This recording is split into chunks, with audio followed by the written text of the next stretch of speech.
Gəl sənə IELTS Speaking bölümünün ən çətin hissəsindən biri olan Discussion bölümünə mükəmməl şəkildə hazırlaşdıracaq bir tövsiyə verim. Bu mənim illər əvvəl IELTS imtahanına özüm hazırlaşanda istifadə etdiyim bir texnika idi və çox işimə yaradı. Əvvəlcə sualın mövzusunu götürürəm. Məsələn, sualım budur: How has technology changed the way people communicate? Sonra Google-da keywords, yəni açar sözləri yazıb axtarışı edirəm.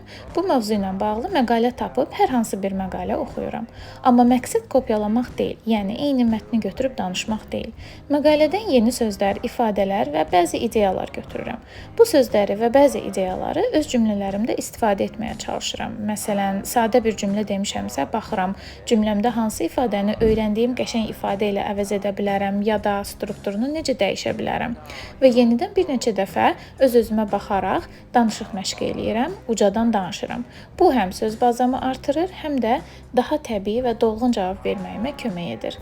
Bəs sən speaking bölümünə necə hazırlaşırsan?